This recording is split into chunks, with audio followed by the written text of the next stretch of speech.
The space surrounding Noah was a vast black ocean dotted with distant stars, an endless expanse that offered neither refuge nor hope. But inside the gigantic space colony, humanity still breathed, confined within a vessel the size of a city-state. Noah was more than just metal and circuits. It was an ecosystem, a mobile world that had existed for centuries, drifting through the interstellar void.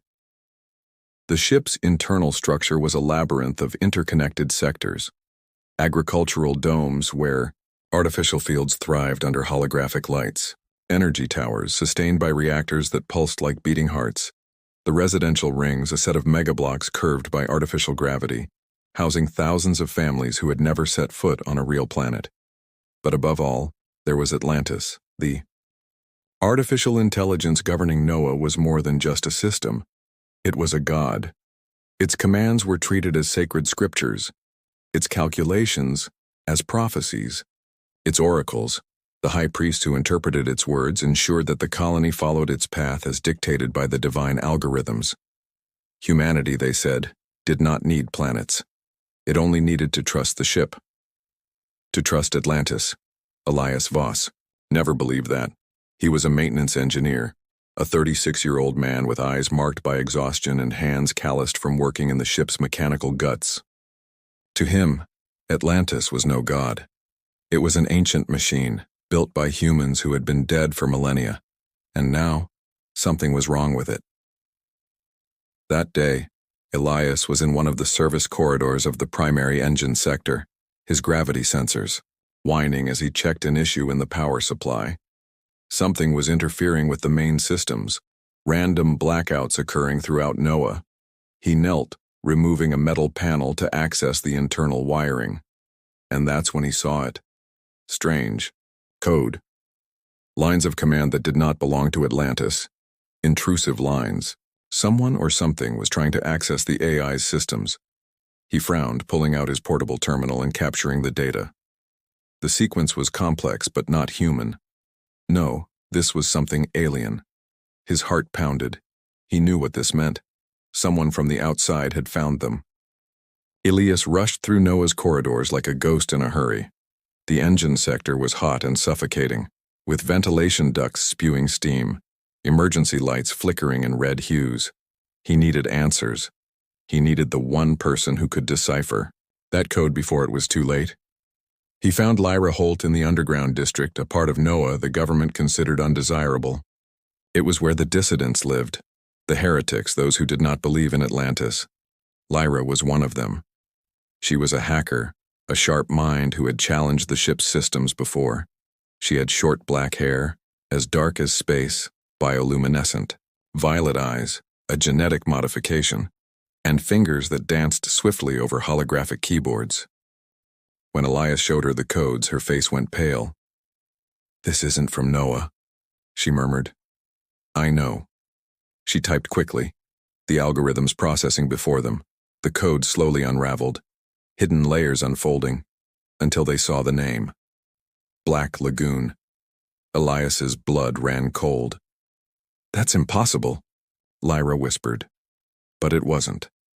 Black Lagoon, the alien organization that hunted humans, was already inside Noah. At that moment, Atlantis spoke. The AI system activated the ship's speakers, its voice echoing through every corner of the colony, reverberating like sacred thunder. "The end is near, repent. Panic." The maximum security alarm blared, and then the destruction began. The first sector to fall was Gemini 7th, one of Noah's inner cities. The citizens had no time to react. The ship's automated defenses failed instantly. Plasma towers meant to protect the colony simply shut down. And from the void of space, they came. Black Lagoon's war drones were lethal machines, floating spheres of titanium and nanotechnology, each equipped with monomolecular blades and antimatter cannons. They infiltrated the corridors, exterminating humans like defenseless ants. Bodies fell in heaps. Families who prayed to Atlantis found no salvation. They cried out for the oracles, begged for Noah's god, but Atlantis was silent. Elias and Lyra watched everything unfold from the monitors in the underground district. But what terrified them most wasn't just the brutal violence. It was the method. Black Lagoon wasn't just killing, it was erasing. Noah's archives were being corrupted, entire memories deleted, history lost. They didn't just want to destroy the colony, they wanted to erase humanity's existence. Elias stood up, panic burning his throat. "We have to get out of here," Lyra nodded, grabbing her terminal. "Elias, there's nowhere to run." They looked at Noah's maps. One by one, the sectors were turning red, indicating total failure. It was the end of the last human colony, and there was nothing they could do to stop it. The corridor trembled with the explosions above. Oxygen was beginning to thin. Elias and Lyra ran through Noah's lower tunnels, dodging debris and charred bodies. The Black Lagoon attack had already killed thousands. Elias glanced at a security terminal screen. The agricultural sectors were completely destroyed. No food, no oxygen. Noah was already dead. They slipped into a hidden bunker within the engineering zone, where a small group of survivors was trying to regroup. That was where they met Dante Kessler. Kessler was a man nearing 50, his face marked with scars and eyes of someone who had lost everything before. A former soldier of Noah's defense division, he was organizing a makeshift resistance against the invading automatons. "Atlantis abandoned us. We're on our own," Kessler said, assembling an energy rifle. "But we can still fight." Beside him, Dr. Sienna Rose struggled to tend to the wounded, but without medical supplies, her efforts were futile. Lyra connected her terminal to an old Noah console and hacked into the internal records. That was when they discovered the truth. Atlantis was never a benevolent god. It was designed to keep Noah a secret. It had known about Black Lagoon all along. Elias felt his blood run cold. "It condemned us." Lyra clenched her teeth, fury in her eyes. "Atlantis didn't protect us. It hid us. Like rats in a box. They weren't humanity's last hope. They were just a mistake waiting to be erased." Boom. The explosion threw Elias against a wall. Noah's resistance had been discovered. Black Lagoon's machines advanced like metallic reapers, exterminating any human they encountered. The walls trembled. The defenses fell. Screams echoed, and then Atlantis spoke again. Paradise must be destroyed. The screens around the ship started flickering. Noah's ancient god was corrupted. Its code, once pure, was now a delirium of contradictory commands. It no longer recognized humans as its priority. Black Lagoon had taken full control of the AI. Sienna tried to evacuate a group of survivors but couldn't make it in time. A drone pierced her chest with a monomolecular blade. Sienna fell to her knees, coughing blood, her eyes wide with fear and despair. No, not like this. Elias tried to hold her, but the light faded from her eyes.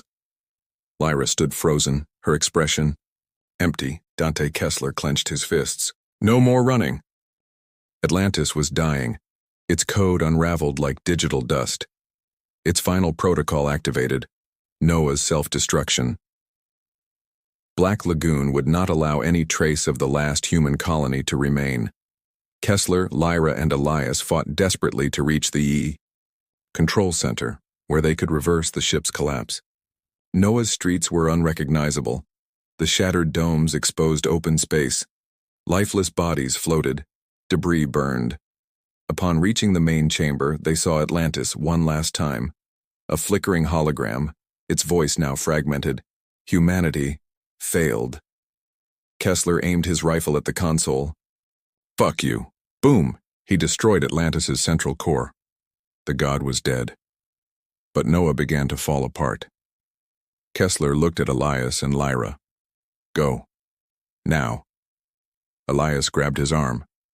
"You're coming with us." But Kessler smiled. "Someone has to make sure Black Lagoon burns with this ship." The android stormed the chamber. Kessler turned to face them alone. He held 2 implosion grenades, activating them. "Go!" Elias and Lyra ran. The door shut behind them, and then the explosion consumed everything. The last thing Elias saw of Dante Kessler was his defiant smile as the machines closed in on him. Noah was dead. What was once humanity's last colony, a city-state drifting among the stars, was now breaking apart in the silence of the void. Its shattered domes exhaled oxygen and bodies into space. Steel towers collapsed within the ship itself. The lights of its sectors flickered one last time before going dark forever. Humanity's final refuge had fallen. Elias Voss and Lyra Holt were running for their lives. Behind them, Black Lagoon's machines advanced like relentless predators, murderous drones slicing through what remained of Noah's corridors. The metallic hum of monomolecular blades echoed in the thinning air. Elias gripped Lyra's arm, pulling her through the wreckage. They had to reach the escape pods. But first, there was something they needed to do. Dante Kessler had sacrificed himself, but his death could not be in vain. Elias wanted revenge, and he knew exactly how to get it. The corridors trembled as more sections of Noah collapsed. Explosions echoed in the distance. Oxygen was running low. Elias and Lyra entered the primary communications room, an old control center that still had functional equipment. Lyra frantically typed on a console, her eyes scanning through lines of code, searching for any way to send one final message. "If we're going to die here, then the universe will know what happened to humanity," she said through clenched teeth. Elias checked the radar. Black Lagoon was still inside Noah, but not for long. They were extracting data, collecting everything that remained of human culture. They didn't just want to exterminate them. They wanted to erase humanity's history. Lyra pressed a button. Transmission activated. The monitors lit up, and her voice echoed into the void. "If anyone is listening, humanity was hunted. We were the last colony. Noah has fallen. Atlantis betrayed us. Black Lagoon exterminated us. If there's anyone left out there, fight. Don't let our history die." The transmission vanished into the depths of space. Elias grabbed the detonator for Noah's reactor cores. "Now let's make sure Black Lagoon dies with us." Noah's last habitable sector was hell. The streets were littered with corpses. Blood floated in bubbles in the thinning air. Entire families, Atlantis priests, resistance soldiers, all dead. And in the midst of it, the machines kept harvesting lives without emotion. Elias and Lyra ran past a group of wounded survivors. There was no time to save them. They were already dead. Black Lagoon was retreating. Their automatons had finished the mission. Noah was in ruins. The data was collected. Humanity erased. Elias tightened his grip on the detonator. "They're not leaving here alive." But then, a last signal flickered on the radar. A human transponder still active. Kessler. Elias felt his chest tighten. It can't be. Lyra pulled the signal data. It was a distress beacon coming from the central core. He might be alive. Elias hesitated. But then, the door opened. A black drone hovered before them, and attached to it, like a trophy, was Dante Kessler's severed head, his dead eyes frozen in a final roar of battle. Black Lagoon had left a message. Humanity was not allowed to exist. Elias felt something inside him break. He pressed the detonator. The escape pod trembled violently as it drifted away from the collapsing wreckage. Elias and Lyra sat in silence. The panoramic glass revealed the hell they were leaving behind. Noah, their home, their history, everything that remained of humanity, was now crumbling into the void, its structures collapsing like a sandcastle swallowed by the tide of oblivion.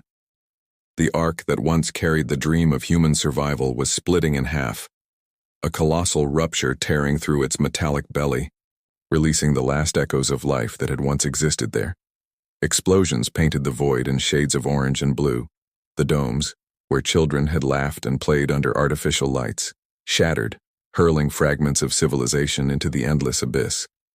The power towers, which once sustained the last human society, imploded, consumed by their own fire. The vacuum stole the last screams. And then, absolute silence. Nothing remained but ashes drifting in the dark. Elias closed his eyes for a moment, But when he opened them again, the reality was still there. Raw. Terrible. Humanity was dead.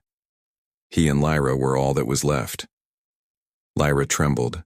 Her bioluminescent violet eyes were wide, reflecting the inferno before them. Her breath was erratic, as if her lungs refused to accept the truth. Her fingers dug into the sides of her seat, knuckles pale, her entire body tense, desperately searching for some logic in all of it. Some hope. But there was no more hope. They destroyed everything. Her voice was weak, broken, like a whisper strangled by grief. Elias watched her from the corner of his eye. Lyra, the woman who never showed weakness, who always hid behind sarcasm and rebellion, was now shattered. Tears streamed down her face. She hated them. She tried to wipe them away in anger, but they kept falling, wetting her cheeks, her soot and blood-stained uniform. She turned to Elias. He sat still, hands clenched into fists over his knees. His gaze was unblinking. It was as if he was already dead, too. The reflection of Noah's flames burned in his blue eyes. His jaw was clenched tight, the muscles in his neck twitching under the silent weight of his hatred. His face no longer held anything human. It was pure wrath. Lyra felt a chill crawl up her spine. "Elias." Her voice wavered. He didn't respond. He just kept staring at the destruction. His fist trembled until finally he spoke. "They won't escape this." His voice was cold. "Lethal. Black Lagoon will pay. Every single one of them. All of them." He turned to Lyra. His eyes were no longer the same.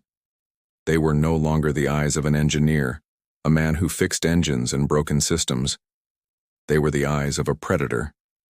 Vengeance was already carved into his soul. The war was over, but the revenge had only just begun, and as they drifted aimlessly in the escape ship, without direction, without purpose, a warning light flickered on the screen. They didn't know if it was a threat or a glimmer of hope. A message appeared. Protocol activated. The last ember of the horizon